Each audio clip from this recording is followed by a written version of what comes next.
All the things that have been unconscious are meant to be realized and woken up to. What about this? Is this also part of the divinity? This insecurity?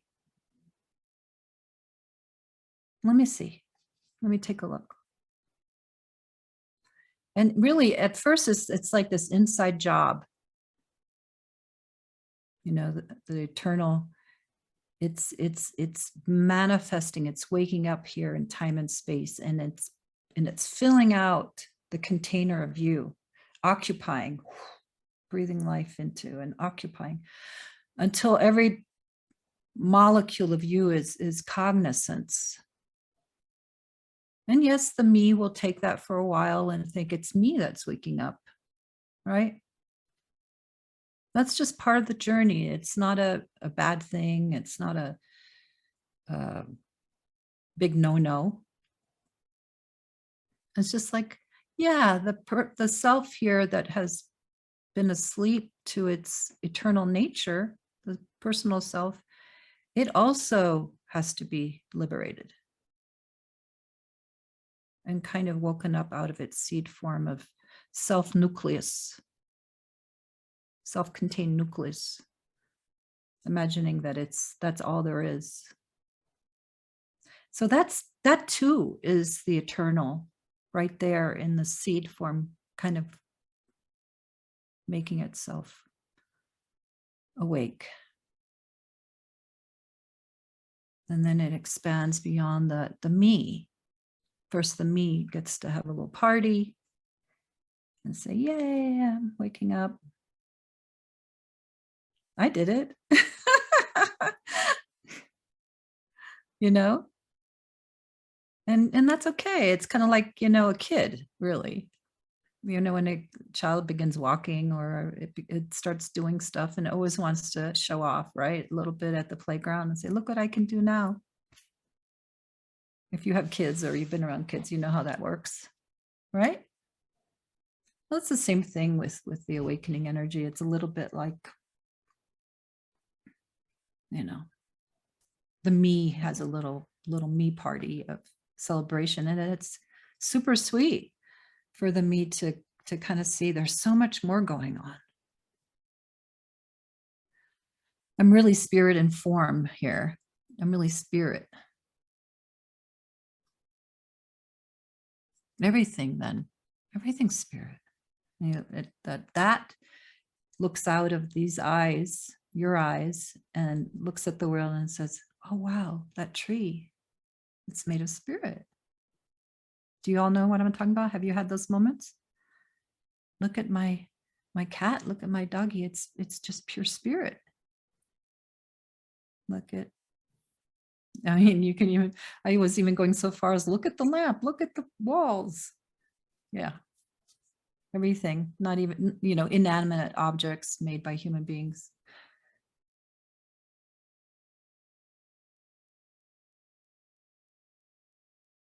And it's like truth is coming forward and revealing itself, the truth of things, reality as it really is, beyond the veil of our being asleep and dormant.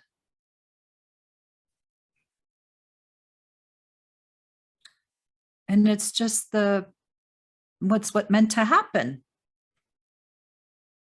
I was going to say it's evolution, and it is, but I use that word so much. But it is. It's like it's what's meant to happen.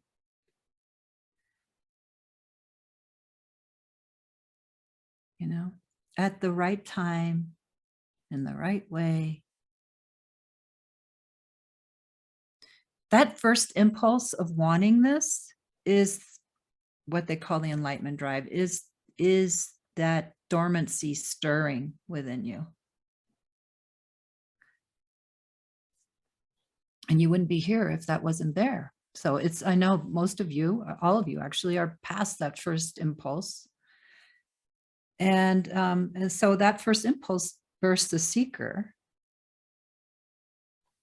which is really just sort of this like arrow that is being shot out by the you know, very deep knowing within the dormancy that there's that what truth is, that this is just a stage, and it shoots out an arrow towards its goal, and that arrow is the seeker,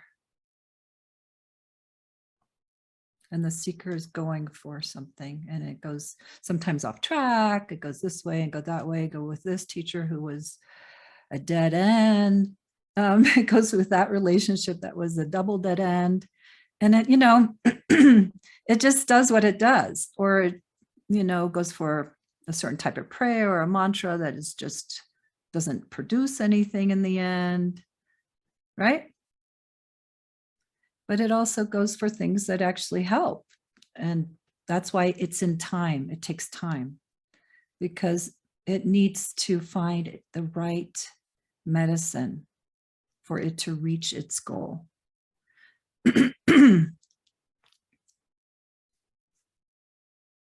Doesn't just always happen right away, right? It can take decades. And if you believe in lifetimes, it can take lifetimes. Who knows?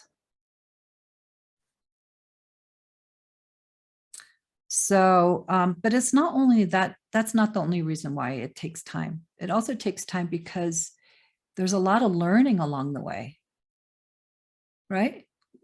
Like becoming fully conscious to reality is a process.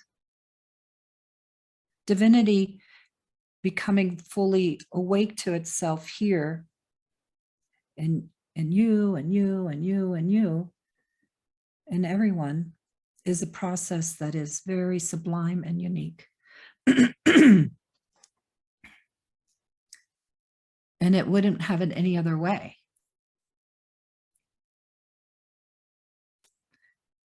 Because the way that I see it is that God, that divine intelligence, is all about growth, all about learning, all about learning about itself.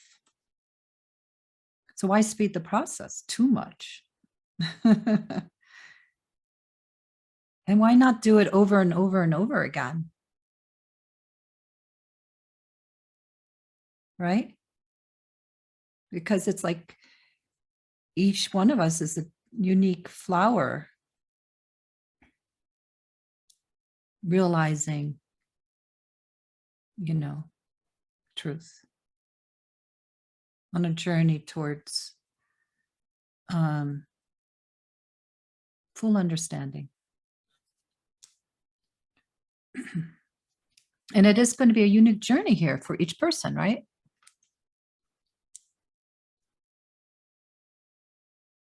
And you're not doing it wrong. If the only way that it could be wrong is if and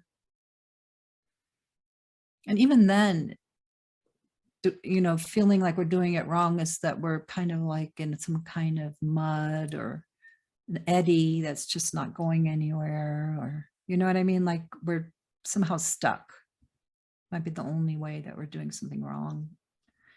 And that can be a teaching in itself.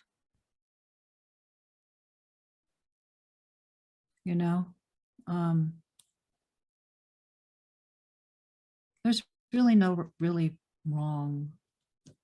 It just puts it more in time. And the eternal is not really too worried about that. Maybe we are as a person, as that the me part that's still there to whatever degree might be not so happy about awakening being in time and taking the time that it's taking. Who here feels a bit like they wish they could speed up the process if they had the chance?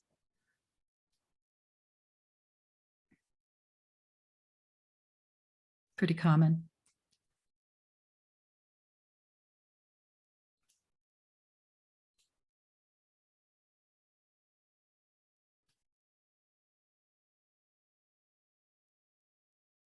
So that's a good thing to look at. Is there something that right now is kind of uncomfortable inside that, or in your life, that you would prefer not being there, or feeling like you had more capacities in order to meet it. Because that's like some of our knowing, and also maybe imagination, that we know that with a more awakening that comes in, and realization, understanding more truth, maybe you've had that glimpse already, and you know that you were more able to flow, or be in equilibrium, or in heart, in your heart, more maybe healthy detachment, not a transcendent, like, spiritual bypassing kind of way, but a real healthy detachment of like, that's yours, boundaries, that's yours, this is mine. So when we've dropped into, kind of like more transcendent truth within yourself, when you've dropped into it here and there, or maybe a lot, how freeing it can be, right? So maybe that's part of the reason why one would want to have it sped up, because it's kind of hard trudging through life without those wonderful capacities. Or maybe, and that's something to look at, and that's understandable, I understand. But, or maybe the life is so hard that we want support, and kind of like understandably want a bit of a way out, and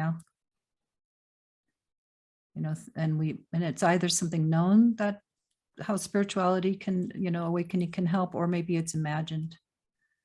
And so one is guessing that, oh, I'll be more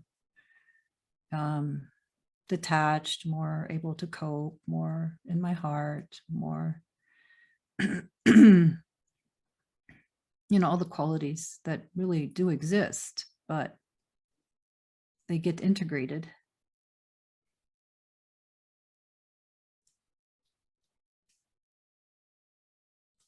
But the thing is about awakening and the divine, sorry, I didn't know that. I didn't really speak all day. So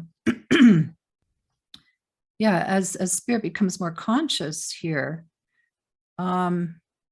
it doesn't want to go too fast, because it wants it to be true and real, and really have the descent of awareness occupy fully in a way that's integratable.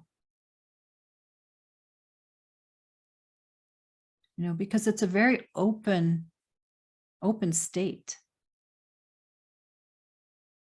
And if one has some trauma or wounds, which almost everyone has to some degree, it's going to ask for inner equilibrium and clarification, and before filling out and occupying space, because that wouldn't be quite in integrity.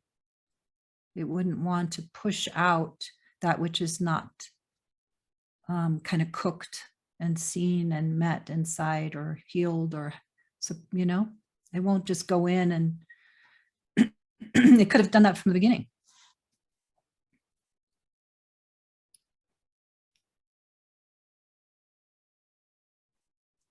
And then that would probably cause a huge mental breakdown crisis if it did that from the beginning. You would feel like you're not you, and, a little crazy maybe.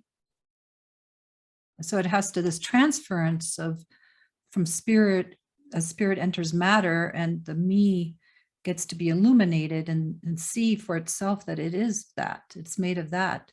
It needs to happen organically in a way that is integratable.